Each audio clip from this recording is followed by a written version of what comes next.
Alright, hey, train your plants every day. Jordan coming at you from the STEM lab this morning. Now, got the call to come down actually this morning. I figured it was going to happen. Who knows where they are with my videos that I put into it, but here's the shot this morning. They told me up the yard looking to do because we are completely burned out except natural skins. Waiting on I was trying to get to something like this to do it, but you know, there was a differential. Do I do the full Jacobian 1x1s to 2x3s, and then anything else is a specialty laydown custom piece? And that means, like, even if you could go 45s or what is it, 41 and a half or something like that,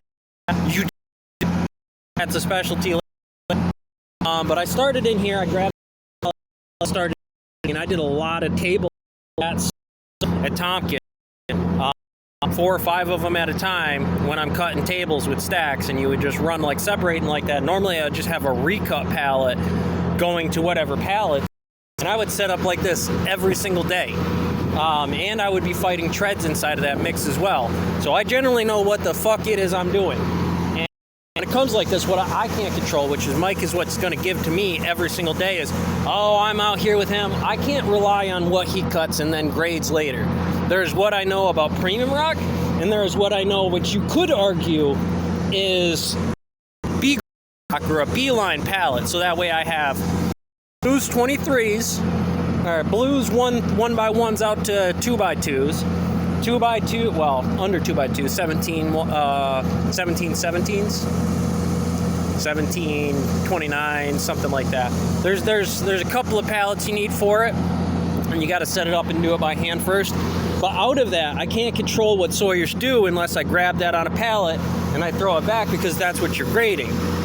That all comes from the cut of just hitting the main lot right there, as far as whatever, and get those fucking 8-foot treads out of there.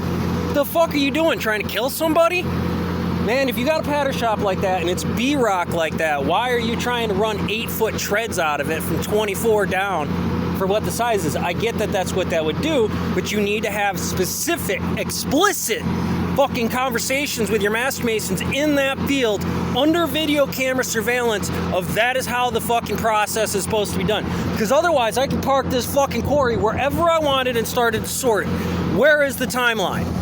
Now again, I don't mind that being the issue as far as grading rock, but what I cannot tolerate nor stand under any fucking standard is that number right there. And I'm sorry that way, boss. You need to know that out here without you in the field, that's what their brains are going to be doing. They're going to be on meltdown and blast before they get into fights with anybody. So get on it with that shaking hands of danger stuff. You got to come down here and make the site. You got to call the recordings. If you got a master mason, you line them up on YouTube at the end of the night, then that is stupid, easy things that could be worked out, that don't have problems with money and problems later. See, I know I'm going to be in E6 forever. I'm not worried about it. Not worried about any of that. As long as the BAH doesn't get somebody else in trouble for what I don't get, then the CPI time equity is $200 a week every week until the 10 years pass about what's going down with credit in the bank. That is that. Now watch a little Forbes and CBMDC. You'll understand why the Fed always in trouble, because they can never make it and they will never survive in a place like this. This right here is the kind of thing, but switching over operations by not having a plan, by not actually tracking people. And I know I'm a lot of gas, but it's not because I'm a lot of gas, it's because a lot of things were slacking off, and that's somebody's bottom line. It's going to come into cuts like that. Now I have to double, triple cut it. What seems like a normal operation when I get my feet set into it will eventually be what it is. But until that happens and I plow through all this material, where I had to do my own cutting, I had to know those standards. If there was a blue, then that's what that is. If there was a B grade, then it's actually full color. And that's not by surface defects.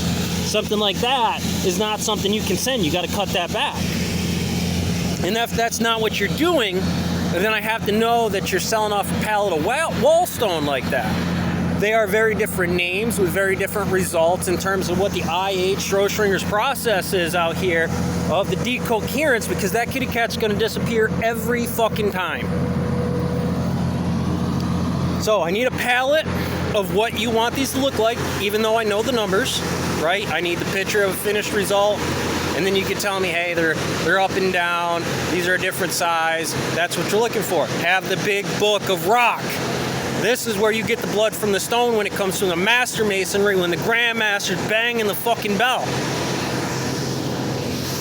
So that's what I expect from everybody, and the Grey Knights. There's one that's been pushed on me that comes around with that $200 I have after my $300 savings, because I'm making 18, even though I'm new and that might change.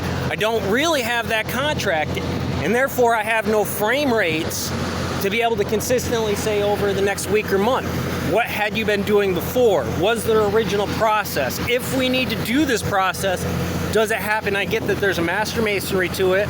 There's an established high command to it, that he's been here longer. But at the end of the day, does any of that amount to a pile of shit into it? These are things that everybody should be asking themselves every morning, especially if you're about to walk into a mill that I'm standing, boss. And I mean that with absolute respect. You should know I'm a fucking plow horse and not something for the kids.